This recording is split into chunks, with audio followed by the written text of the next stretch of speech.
Hey there, I'm Miss Megabug, your business and marketing mentor, and in this video, I'm going to complete a website audit for a member of my Debug Your Business program. If you're interested in having me audit your website, head to missmegabug.com/membership. This month, we're on the placeabovethenotch.com, which offers a cafe, coffee roasting, and co-working space on Main Street in Bethlehem, New Hampshire. Jumping right in, what I would recommend is scooting the logo to the header navigation right here. So you would replace this completely with the logo. I don't think you need the address in the navigation. Now over here, I would recommend breaking services out into 3 pages. Now, one of Angie's concerns was conveying that they are a cafe, a coffee roaster, and a co-working space. So in order to drive through that you offer all 3, I would recommend breaking out services and changing the full navigation to cafe, coffee, co-working, about, and then contact. And perhaps adding an events page. This was Angie's other concern. They offer events at the place above the notch, and to really call them out, I would recommend creating an events page. Now, this website was built on Squarespace, which is my specialty. So Squarespace offers events pages, and let me show you on my website what they look like. On the back end of your website, you would create this page. It doesn't have to be in your navigation. It doesn't have to be visible to the public, but it will contain all of your events in this list type format. I only have one event currently, but your events would show stacked based on when they're taking place, with the newer events appearing at the top. And once the event ends, the listing is immediately removed from your website. So you could have this page in your navigation just like I do here. The one thing with that is I recommend limiting your navigation to 5 items, and that would bump you up to 6. So you could always add events in the footer navigation. You could add it underneath about or underneath any of your other navigation tabs. Now in the navigation, I also recommend removing the social media icons. You do not want to push people to social media from your website. It's totally fine to have them in the footer, but you don't want them to be right in front of somebody. When somebody comes to your website, you want them to stay on your website. As soon as they go to social media, it's super easy to be distracted and go off somewhere else and completely leave behind all thoughts of your business. So let's scoot all the way down to the footer while we're talking about just the general overview. I would recommend left aligning all of this text. It's just easier to read. I don't know how to explain it psychologically, but let me show you on my website. I left aligned the text in my footer, and it just feels like it flows more easily. So I would left align your text, and I would also shift your contact information underneath location and add quick links here. So quick links can be to your navigation, such as cafe, coffee, co-working, and I would also add a terms and conditions and privacy policy page. These pages are required by law, especially if you're processing transactions online or if you're collecting emails for an email newsletter. Even if you're not doing that yet, it is still strongly recommended and in some cases legally required to have these pages. You can find templates online. I really love the legal page for her templates, so I'll link to that resource down below. And speaking of newsletter subscribe, I would highly recommend collecting emails on your website. Even if you don't intend to send out a newsletter just yet, email marketing is way more effective than social media because not everybody's going to see your social media post, but everyone will receive your email. So I would put a little email subscribe bar at the bottom here. This is how mine looks. So I have my quick links here, and then this is my email subscribe bar. So Squarespace offers email marketing. You can just collect the emails on Squarespace and you can transfer them to MailChimp or Flowdesk or some other email platform when you decide to start sending emails, or you can send them right through Squarespace, which is nice because it's all in one.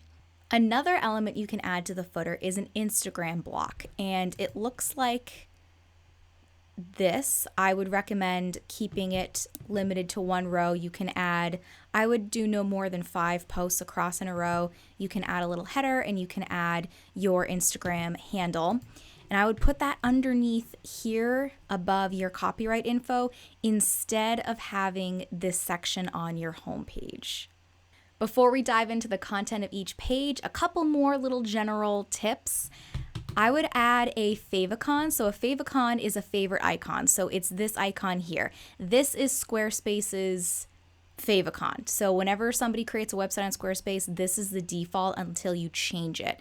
Now what that means is if you leave it, then anybody who knows Squarespace knows that you haven't changed it. It's just one more level of branding and professionalism. You can see mine here. It's the little bug. Now notice it is a super tiny image, so you do not want to use your full logo for this. I would recommend separating out the coffee cup because I feel like shrunk down, people would still be able to understand what that is. And also in your branding, so on the back end of Squarespace, it's called Site Styles. There are different color options that you can change sections to. So you're using this light brown throughout the website. I would change some sections to this brown just to add a bit of contrast. And I have advice specifically on a page later on of where to do that. Also, I would recommend not listing out your email address. So let me go down here. So the email address for the business is called out in a few different places. Now, the reason why I would recommend not doing that, I did an experiment a few years ago. So I had my email address spelled out, listed on my website, and I received a lot of spam emails. When I switched to a contact box, which you do have on the contact page of your website, I didn't receive any more spam. So if somebody wants to email you, change this to email with a link to your contact page. You can also, if you're getting a lot of spam phone calls, you can change this to a link as well. And when somebody clicks on it or taps it, it brings up your phone number. So that's another way to protect your phone number. But I tested this through email. I don't have my phone number listed, so I can't attest to spam, but just something to keep in mind. Now we are going to dive into the content on each of these pages. So you'll notice we're on the home page, and I call this above the fold. It's kind of a holdover from my newspaper days. You want this section to appear above the fold. Now the fold we're calling this, and you can see that the logo gets cut off and the text gets cut off. Again, I would recommend scooting the logo up here and removing it from here. And also, instead of having this as your first section, I would add a slideshow. I believe it's called a banner on the back end of Squarespace. So add a slideshow and have 3 images. Have one that represents the cafe and include a little blurb or tagline about the cafe with a link or a button that brings the viewer to the cafe page. And on the next slide, do the same for coffee roasting. And on the following slide, do the same for the co-working space. So this calls out right on your homepage that you have these 3 different offers, and it gives people more of a visual of those offers. Now, underneath this section, I would add a brown section here with the text. I would adjust this text a little bit to, we believe community and sustainability are foundational to being. I love how you wrote that. So I would scoot that down here. And then underneath that, I would move this section up, and I would change it to visit, or you can capitalize the U, and then remove this blurb, especially since you're open now. I don't think you need it. If you want to call out that you're now open, create an announcement bar, which would appear at the top of your website. I can show you how it looks on mine. This is an announcement bar, so it appears in a different color at the top of your website. It kind of stands out. So if you still want to call out that you're now open, I would do an announcement bar. So I think you can skip this. You can actually add your social media icons here. I think this would be another good place for it. So again, I would move this whole thing up underneath the section with the tagline, because you are a physical location. We are removing your address from the header. I think this would be a good place for it. And then I would add your about section here. Now I would add a photo of you, preferably of you in the co-working space, just to keep that visual in front of people. It could be the co-working space, the cafe. People are very visual, and if they're going to check out a new business, they want to know that they're going to like it, that they're going to like the vibe, especially if they're going to be working there in the co-working space. So add a photo of you in the co-working space, and I would left align this text, and also add your name. It could be at the bottom, but people want to know who you are. I see this so many times on websites. When I discover a new business in my town, I want to know all about the business owner, and I can't find anything about who they are. Now, this is super beneficial because if you know people it builds that connection. Like, let's say somebody you worked with previously, they may not have known that you opened the place above the notch, but then they see you on the website, there's that connection, so they're more likely to check you out. Now, underneath the About section, I would add a section with an event block. Now, like we talked about, you have on the back end this event page, which could also be its own page on the front end. If you create an event block, it's like an excerpt of that page. So the block will pull a certain number of events. Let's say you include the next 3 upcoming events. Now, the other thing with event blocks is you can add tags and categories to your events. Now, on the homepage here, you would want all of your upcoming events to show, not all of them, but like 3 of your upcoming events to show no matter which category they are. And if you add event blocks to each of these pages, you can display the upcoming events specifically for that category, which is super helpful. Now, continuing below where I would recommend having the events block on your homepage, I think you can skip this section. I also believe you can skip this section. And this section too. I want to keep your homepage short and to the point. Your homepage should be a summary of your entire website, but also be direct and to the point, easy to navigate. You don't want people to feel overwhelmed or confused. Now we're on the services page, which I would recommend separating out into the cafe, the coffee roasting, and the co-working space. So have 3 pages, include information about each, have your menu at the cafe, include your process at the roastery, and what roasts you have available along with pricing. If you are able to sell online, that would be amazing. So Squarespace does offer e-commerce, but let's say you use Square as your point of sale. Square integrates very easily with Squarespace. You don't have to pay anything additional. You just add product. It's like a system of adding product blocks to your website. You can also add gift cards online. And then continuing on that thought, at the co-working space, I would include your rates and what's included. Photos for all 3 people, again, very visual, include photos, especially those wide, full website width. Now, if you have Square as your point of sale or some other system that you use to charge people for their rent for the co-working space, consider offering that online. Again, if you have Square, you can include that right on your Squarespace website. There isn't an additional fee to do that. If that's the route you wish to take, let me know. I can give you a little bit more information. But the easier you make it for people to buy, the more likely they're going to buy.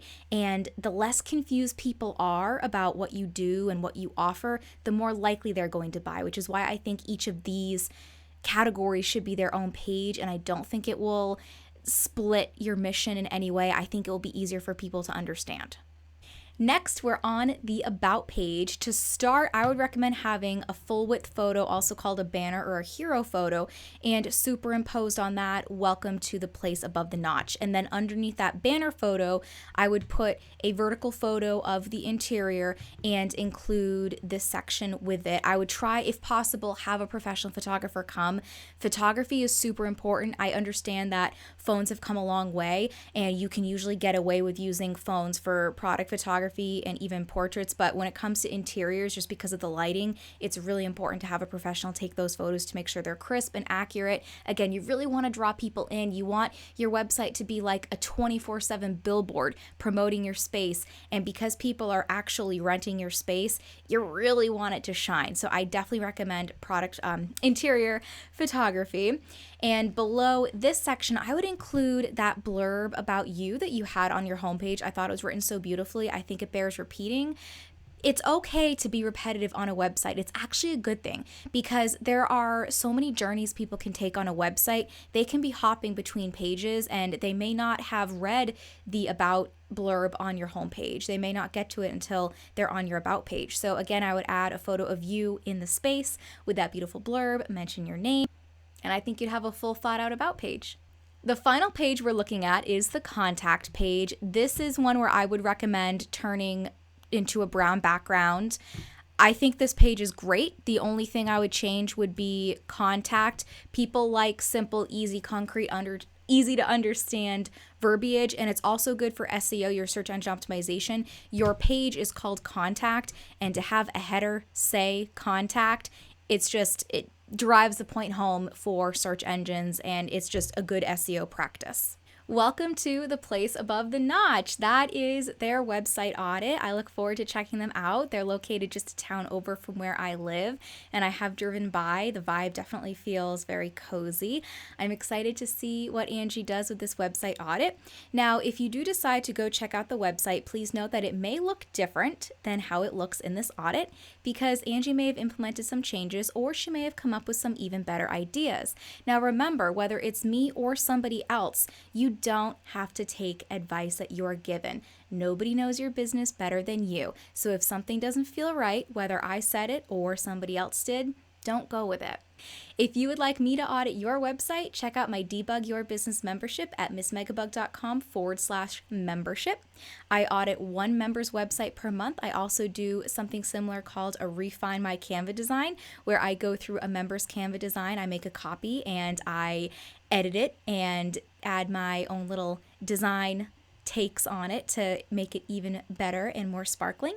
Included in the membership as well is monthly content and to-dos, tasks for your business, such as when to update your hours for the holidays and when to pay quarterly taxes. And I also include a formula once a month that is a deep dive into how to do some business tasks, like how to brand your Instagram, how to effectively discount your offers, etc. There's even more benefits to the membership. Again, head to missmegabug.com/membership. Thank you so much to Angie and The Place Above the Notch for applying for a website audit. I look forward to seeing what you do with your website.